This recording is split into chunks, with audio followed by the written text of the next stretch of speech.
The red light blinked fast. Alarms echoed through the small alien ship.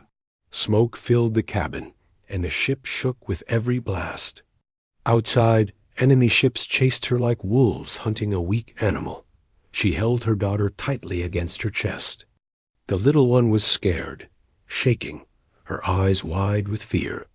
"Don't be afraid," the mother whispered. "We're almost safe." But she knew it was a lie. Her name was Sarala, once a proud healer of her kind. Now she was a fugitive. Her people had lost the war.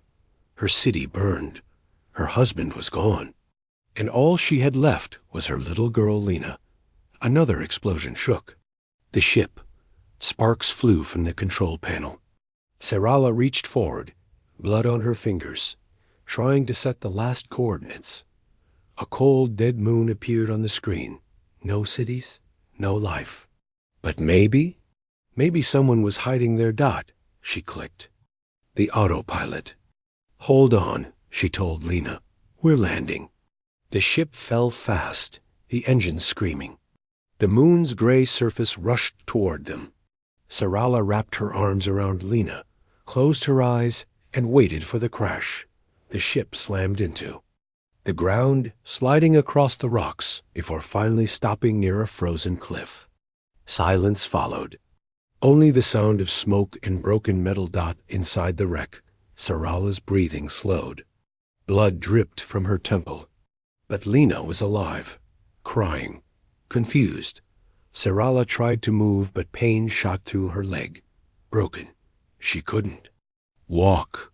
Still, she reached out and wiped the tears from her daughter's cheek.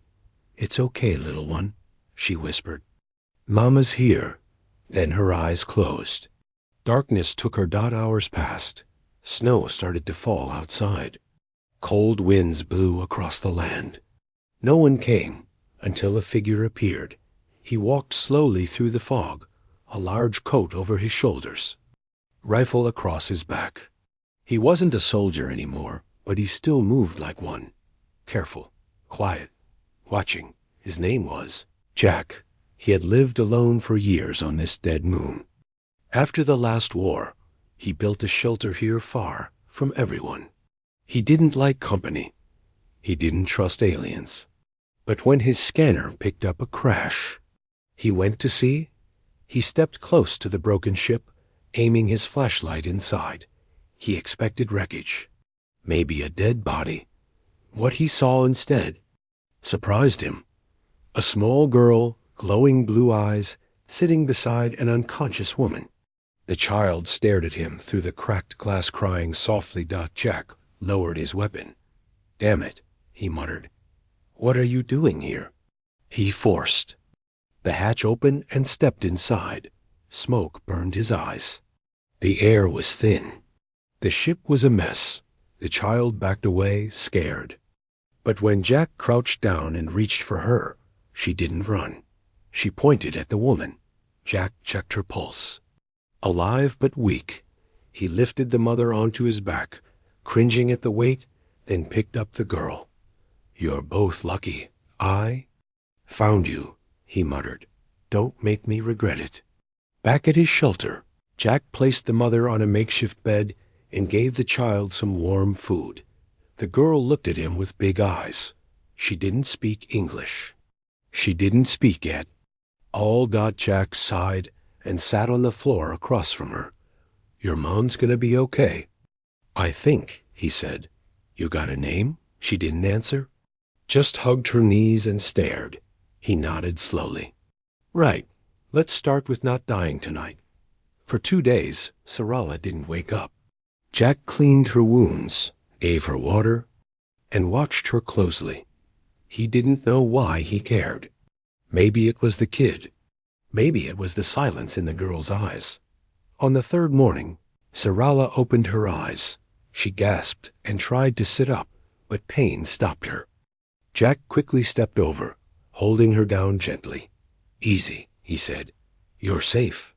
Her eyes met his. Fear, confusion, then relief. She looked to her side. Her daughter slept peacefully nearby. Tears filled Sarala's eyes. You saved her, she whispered. Jack shrugged. Didn't plan on it? She stared at him for a long time. Then her voice cracked. Thank you. Jack stood up, avoiding her eyes. Get some rest. You'll need it. Outside, the storm continued. Inside, something new had begun. Something neither of them could explain. A human who had no one, and an alien mother who had lost everything but her daughter, had just taken their first step toward hope. Jack stood outside the shelter with his rifle in hand, eyes fixed on the fog. Something didn't feel right. He had lived alone on this moon for years, but today it felt like he wasn't the only one watching. The fog was thick that morning. Cold winds howled across the frozen rocks. Jack checked the scanner. Nothing. But instincts born from war didn't rely on machines. Inside, the alien mother rested quietly.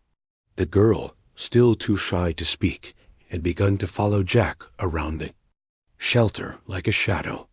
She didn't say a word, but her eyes studied him, curious, alert, and silent. Jack lit the fire and prepared simple food. The girl sat nearby, legs crossed, watching him stir the pot. You got a name yet? Jack asked. The girl blinked. He sighed. All right. I'll call you Blue Eyes until you speak up. She tilted her head, almost amused. But she stayed quiet. That evening, Sarala opened her eyes again. Her strength had started to return. She pushed herself up, wincing, and saw her daughter sleeping beside Jack near the fire. For a moment, she just watched, her heart heavy and light at the same time. He looked over. You should rest more. You should stop helping me, she replied softly. He didn't answer. Sarala looked around the shelter. It was old, but strong, built by hand, one man's work. She saw tools, weapons, even books. A life lived alone. Why? Are you here? She asked. Same reason you are, Jack said. Running from something. That night, Sarala had a nightmare. She dreamed of flames. Her city burning. Soldiers dragging her through the streets. Her child screaming. She woke up gasping. Jack stood at the corner of the room, gun in hand, staring through a small window. What is it? She asked, heart racing, movement in their eye. Fog, he said. Did you bring a tracker? Sarala froze. No, she whispered. But then her eyes widened. Wait, the escape pod? The backup system, maybe it sent a signal. Jack turned his head slowly. Then we've got company coming. He began prepping quickly. Power cells, extra ammo, hidden paths out of the shelter. Sarala grabbed his arm. Please, take my daughter and run. Leave me. Jack looked down at her hand. I've run enough in my life, he said. And I don't leave kids to die? She blinked, stunned by his words. But you don't even know us, she said. Jack gave a bitter smile. I know enough. As the fog thickened, Jack slipped outside and waited in silence. His boots crunched softly on frozen gravel. The rifle stayed steady in his grip. He moved through the rocks like a ghost, eyes sharp. Then he saw it. A shadow moved between two hills. Tall, fast, wearing armor. Not human. Jack crouched low, held his breath. A bounty hunter. They had come for Sarala. And maybe for the girl, too. Jack's jaw tightened. He had killed before to protect himself. This time, he was ready to do it for someone else. Back inside, Sarala held her daughter close. Stay quiet, she whispered. No matter what happens, don't make a sound. The little girl nodded slowly, eyes wide. Sarala turned and looked around the shelter. Her hands trembled. She had nothing left to fight with. No weapons, no soldiers. Only a man who barely knew her.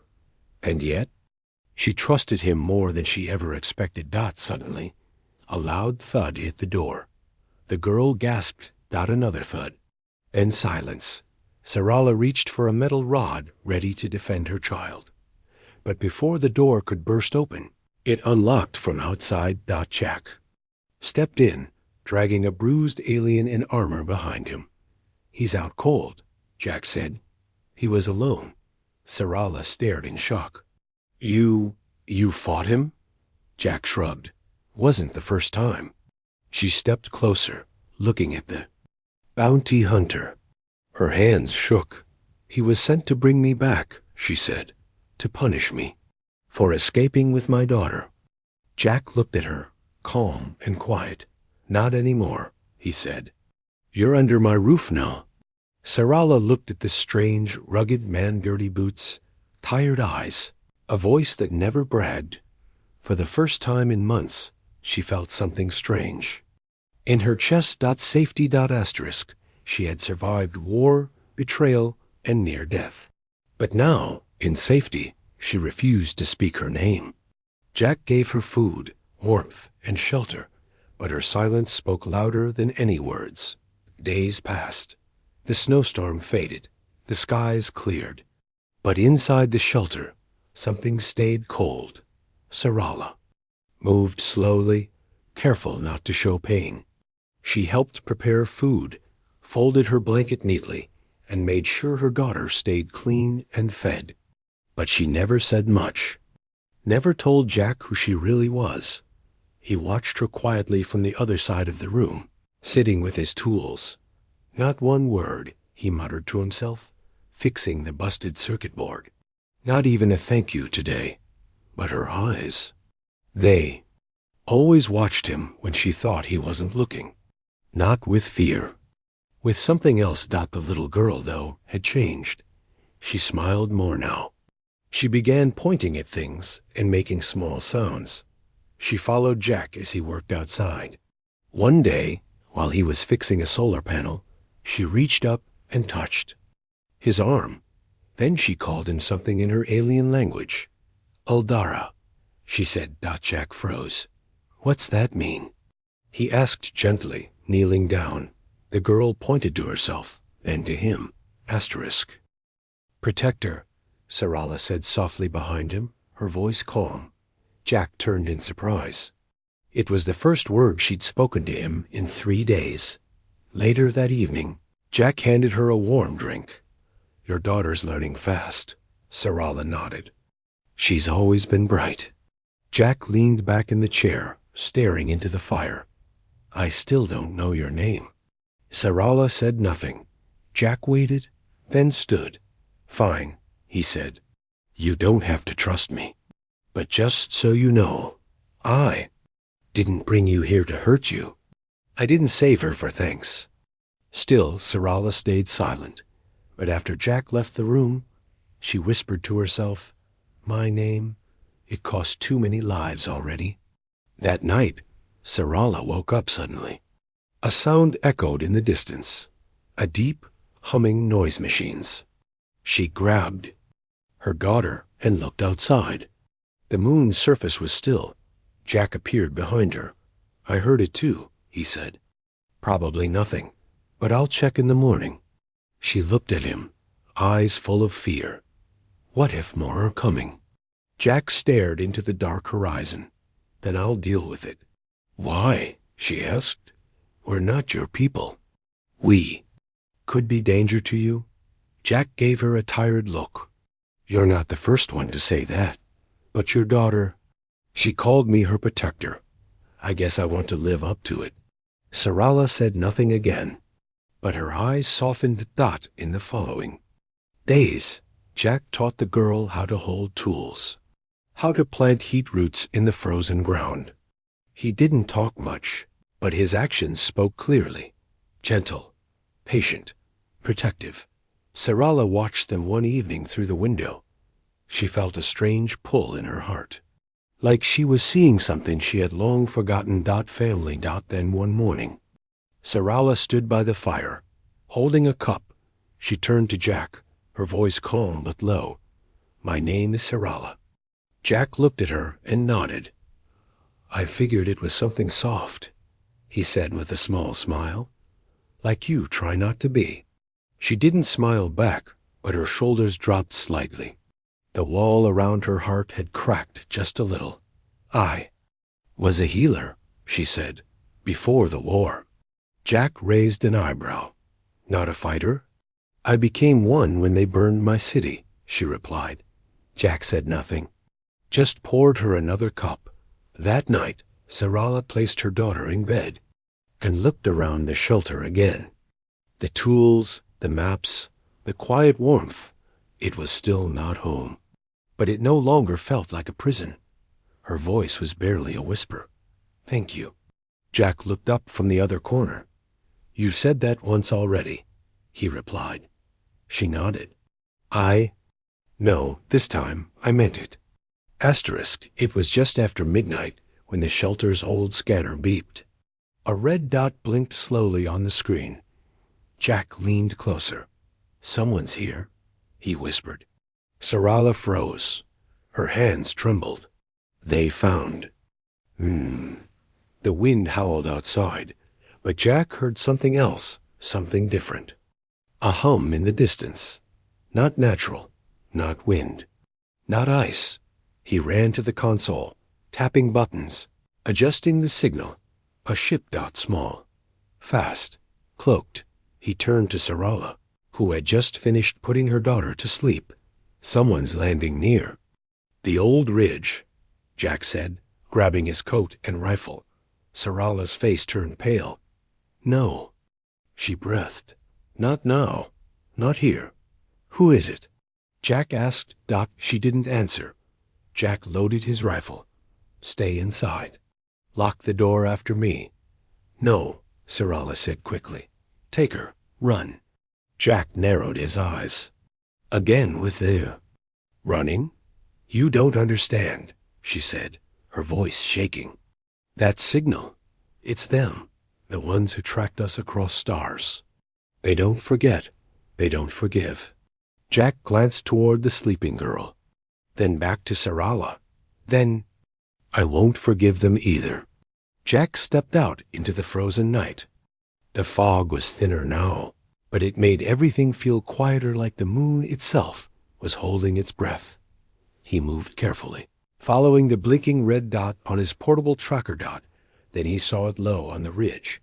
A dark shape sat against the rocks. A sleek, black ship with sharp wings and red lights pulsing like a heartbeat. Jack crouched behind a boulder, watching. A door hissed open. A figure stepped out. The alien was tall, wearing black armor with silver markings. A hunter, a tracker. Jack had seen their kind during the war, brutal, fast, and loyal only to money. Jack whispered into his com. It's a bounty hunter, probably alone. But I'm not taking chances. Inside the shelter, Sarala heard his voice and closed her eyes. She knew that armor. She remembered those eyes behind the mask. He was sent for me, she whispered. Jack waited, watched. The bounty hunter scanned the ground with a wrist device. He was following the ship's broken signal heading closer to the shelter. Jack knew he had to act fast. He circled behind the rocks, climbed down the hill, and came up quietly behind the hunter. With a quick move, Jack raised his rifle and said coldly, Wrong move, friend. The hunter spun, fast but not fast enough. Jack fired. The blast hit him in the leg. The alien roared in pain, fell, and reached for his own weapon. Jack ran forward, tackled him hard, and smashed the butt of his rifle into the hunter's mask. Once, twice, until the light in the hunter's eyes faded. Back at the shelter, Sarala stood by the door with her daughter in her arms. Jack returned, dragging the unconscious bounty hunter across the icy ground. He dropped the body just outside. Don't think he sent a signal. But we'll need to check. Sarala stepped forward, face pale. That's Varric, she whispered. He used to work with my brother until the war broke everything. He knows who I am. If he wakes up, he'll tell them. Jack stared at the bounty hunter. Then maybe he shouldn't wake up. Sarala looked away. I never wanted to see him again. They tied Virek in the storage room, deep underground. Jack made sure he couldn't escape. But still, Sarala couldn't sleep. She sat near the fire, holding her daughter's tiny hand. "I thought we were safe," she whispered. "I thought I had finally escaped my past." Jack poured hot tea and handed it to her. "Past doesn't chase people unless it's afraid of what they've become," he said. "You're stronger now." She looked at him, tears in her eyes. "I'm only strong because of you." Jack didn't answer. But for the first time, he sat beside her without a wall between them in the silence. Her daughter stirred in her sleep. "Uldara," she mumbled. "Safe." Sarala smiled. "I don't know what's coming next," she said softly. "But I'm not running again. Not without you." Jack gave a small nod. His hand rested near hers, fingers barely touching. For once, neither. "Pulled away. Asterisk, why are you still helping me?" Sarala asked. Her voice cracked, her eyes searching his face. Jack looked away, then answered quietly, "Because no one ever helped me." The morning came slow and gray. The snow outside had stopped, but the silence inside the shelter was heavy. In the storage room, the bounty hunter Virek was still unconscious, his weapons taken, his arms tied. Jack had checked on him twice already. He couldn't shake the feeling that something worse was coming. Sarala sat near the window, her daughter asleep on her lap. She hadn't spoken much that morning, but her eyes were distant, haunted by memories. Jack couldn't see. Jack returned with firewood and placed it beside the stove. As he wiped the frost from his gloves, Sarala finally spoke. "You should have let him take me." Jack turned his head sharply. "I'm serious," she said, voice calm but sad. "He only wants me.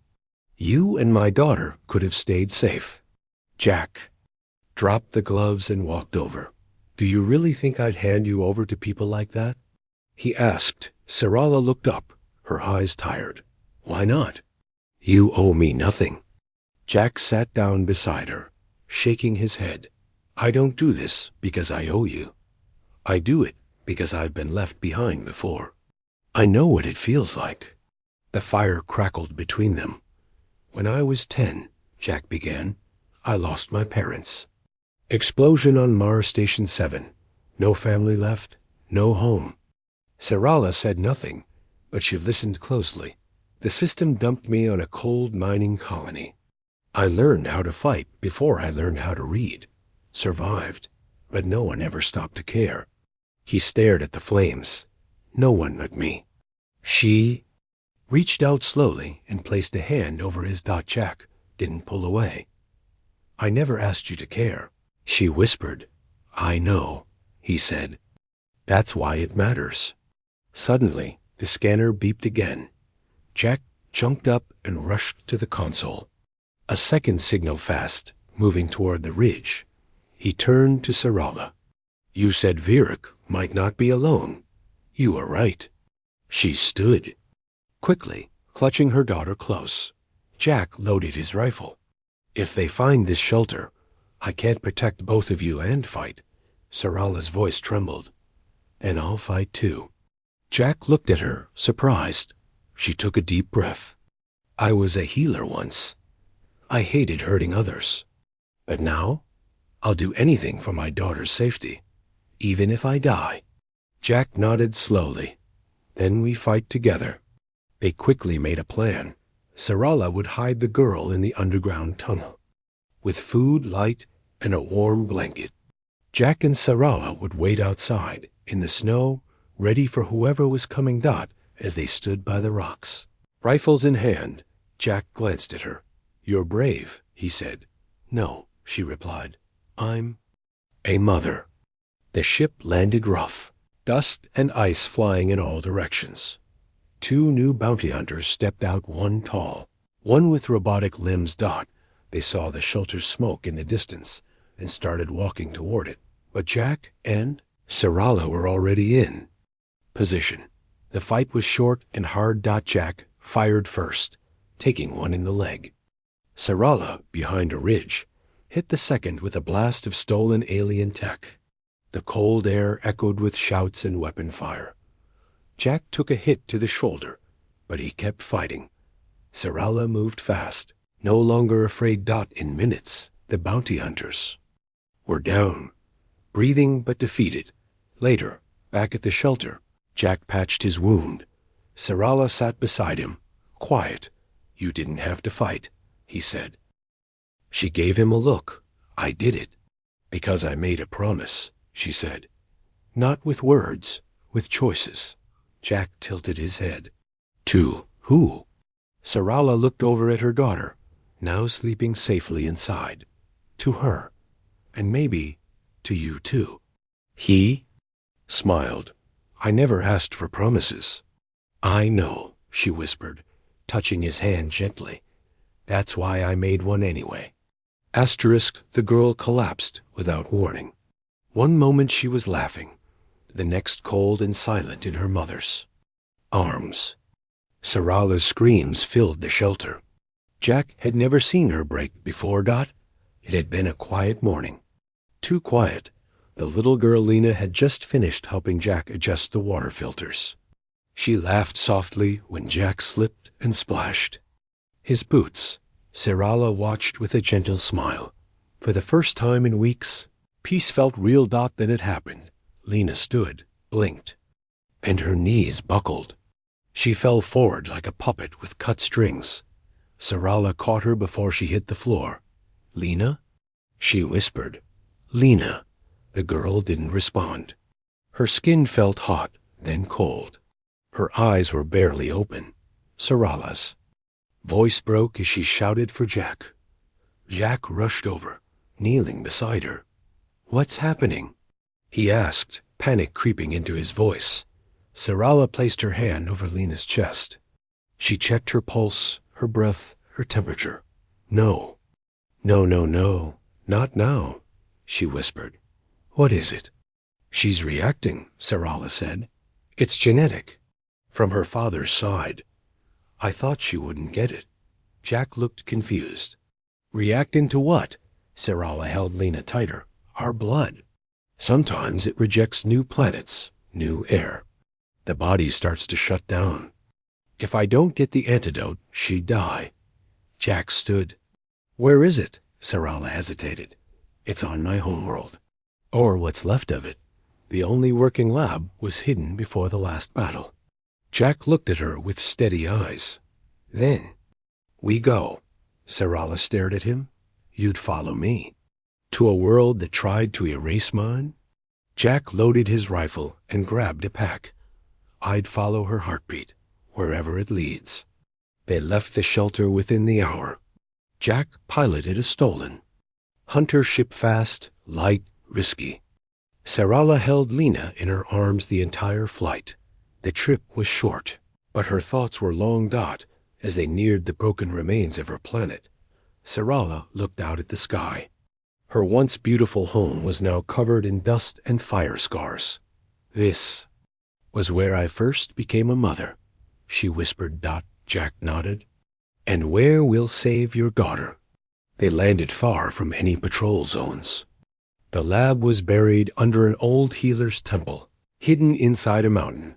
Sarala led the way, her memories guiding them through ruined stone and silent tunnels. At last, they reached a sealed door.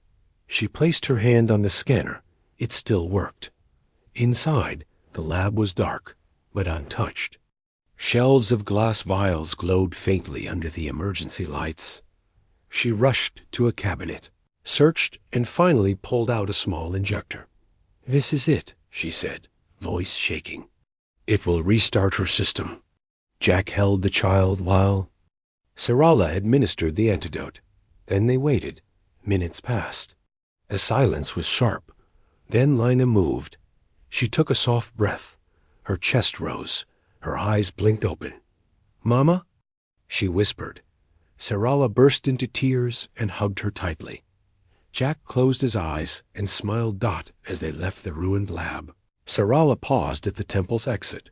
She looked around, took one last breath of the old air, then turned to Jack. "No, I never told you what her name meant," she said. Jack tilted his head. "No, you didn't. Lena means hope," she said softly. "That's what I named her. Because even when everything was gone, I still had her." Jack looked at the child in her arms. "She's not the only hope anymore," he said. Sarala met his eyes, and for the first time, didn't look away. Back on the ship, as they prepared to return to the shelter, Sarala sat beside Jack. "I didn't think we would make it," she said. "You did more than survive," Jack replied. "You gave her a second chance."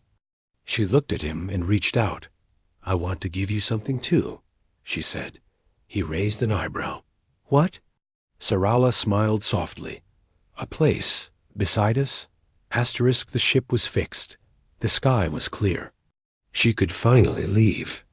But as Sarala stood at the open door, her daughter holding Jack's hand, she realized she didn't want to. The moon was quiet again. The old shelter stood strong against the wind. Inside, warmth returned. Peace returned. And something else had returned to belonging. Jack sat on the edge of the bed, wrapping a new cloth around his healing shoulder. His fingers were stiff, but steady. Across the room, Sarala prepared tea the way he liked it, now half sweet, half strong. Her daughter, Lena, drew pictures in the corner with bits of colored stone. They looked like a family, but no one had said it yet. Later, Jack stepped outside. The stars above were brighter than usual. Sarala joined him, silent for a while. "We're leaving tomorrow," she finally said. Jack nodded slowly. "Your ship's ready. It'll get you far." Sarala looked at him. "Will you come with us?" He blinked. "You sure you want that?" She stepped closer. "I'm not running anymore. Not from danger. Not from my feelings." Jack searched her eyes. "What would I even be out there?" He asked. She smiled softly. "The same thing you are here. The man who gave us more than safety. The man who gave us a reason to hope." Inside, Lena watched through the window. When Jack returned, she ran up to him and placed a small drawing in his hand. It showed 3 figures, one tall, one small, one holding both hands. In the corner, she had drawn a word using letters Jack had taught her. Home. Jack sat down slowly. His voice cracked. "You know, I've built shelters. I've built walls. But I never built anything that felt like this." Sarala knelt beside him. "That's because home isn't something you build with stone or steel." She reached for his hand. "It's something that grows between hearts." The next morning, the ship rose from the surface of the moon, not with just 2 passengers, but 3. Jack sat at the controls, Sarala beside him, Lena in the back, giggling as she played with buttons she wasn't supposed to touch.